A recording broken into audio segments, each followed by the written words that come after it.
Now these things could be had the 318, the 360, the 400, or even the 440, and the Slant 6 was possible, but not on the Sno Fiter package. But let's pop the hood and see what we got. Hey, Steve Mignon here doing the junkyard crawl at Bernardston Auto Wrecking in Bernardston, Massachusetts with a 1974 Dodge W200 Sno Fiter.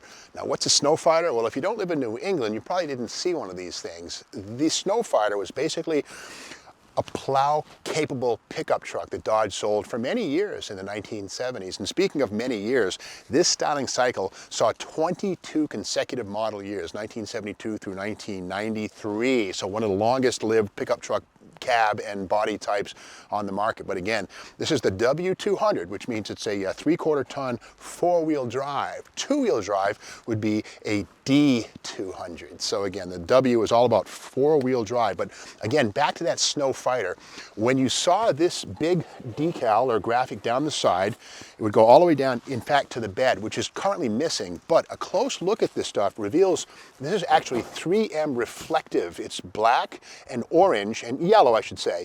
And at night, this thing lights up and it's safer, it looks better. And in fact, 1969 Ford Mustang Mach 1 was the first American mass-produced car with a 3M reflective tape stripe on it, which was actually sold to the insurance industry as a safety feature. And it is true, on a Sno Fiter, this graphic here looked great, but also in a dark night, blizzard, if you're plowing snow, you're more visible to vehicles that might otherwise hit you with this thing running down the side. So the Sno Fiter graphic, the F-I-T-E-R, which is kind of controversial with English majors like myself, that would have been at the back, but this bed has been replaced. And again, Sno Fiters were strictly long bed 8-footers, but part of the Sno Fiter package was cab roof lights, again, for better visibility at night when you're out at 3 a.m. plowing the parking lot at the school. And of course, 4:10 gear ratios, front and rear, all the better to push that snow. Heavy duty suspension, 9-leaf front springs with 3,800 pound capacity, which is heavy duty stuff. And again, that was all baked into the Sno Fiter package. But more importantly, these things had something called plow prep, which means they were delivered to the dealership with an extended front bumper and hard points to mount that snow plow. Now the plow itself, as far as I can tell, was not installed by the Dodge dealer. It would be done just after delivery, but these things were ready to accept any commonly available hydraulic snow plow for the front. Now these things could be had the 318, the 360, the 400, or even the 440, and the Slant 6 was possible, but not on the Sno Fiter package. But let's pop the hood and see what we got. Okay, yeah, this one here, this is the 360 two-barrel engine. There it is right there.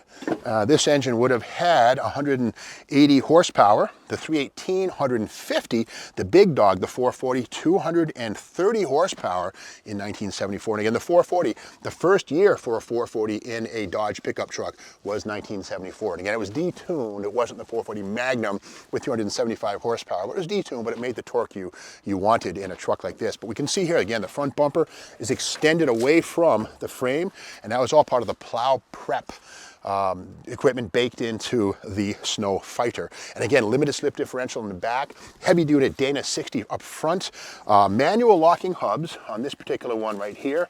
You can see where it's got arthritis, but you would get out and turn the hub on both sides, lock in those hubs, and just push some snow out of the way. Pretty aggressive snow tires on this one here. So let's take a peek inside, and let's take a peek here. First, the VIN tag down here. This puppy here, we can see that it's kind of interesting in that it has the words Dodge, Fargo, and DeSoto baked into the tag. Now the word is that Dodge probably had a bunch of these things stamped out in the 1960s because DeSoto went away in 1961. Fargo, that name was used on Dodge trucks sold in Canada through 1971.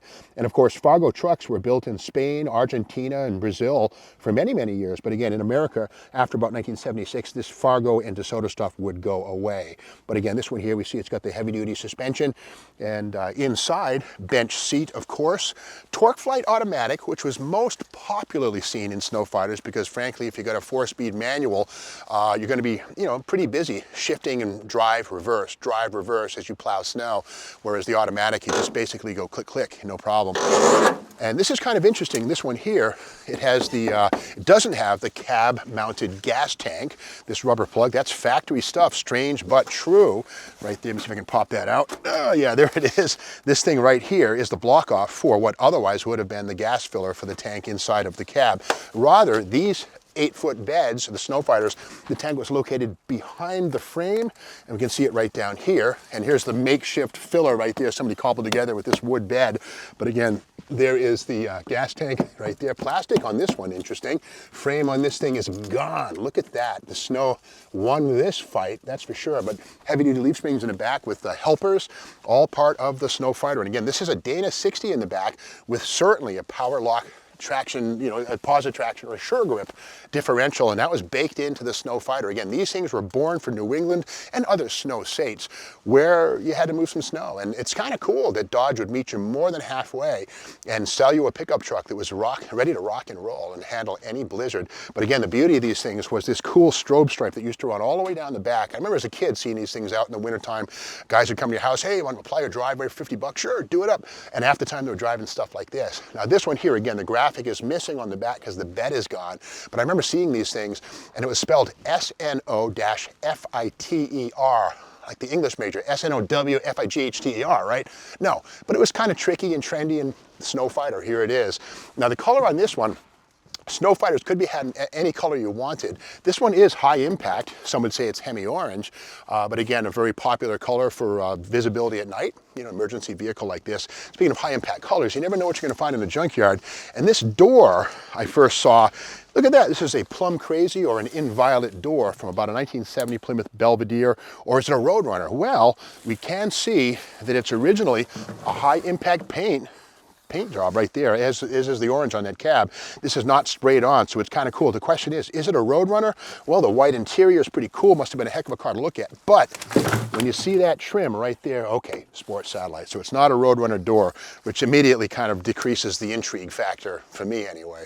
But getting back to this truck, the Sno Fiter was something that was very popular in New England, and here is a 1972 Dodge brochure, and this brochure is a couple years older than this truck, same basic truck, and we can see here, Discover America in a Dodge. This brochure is about camping and towing packages, but inside we can see that a lot of the same parts are baked into the heavy-duty tow trucks or campers. We can see up top there on the left, it says the D200 pickup has a wheelbase of 131 inches versus 115 on the D100 or W100 or 131, but the W200s are all long beds. And here on the right, we can see here some of the things that were options. Hubs, front wheel locking type on W2. You had to pay extra for the optional locking, otherwise they were always engaged. And up here we see the heavy duty package, very similar to the Sno Fiter.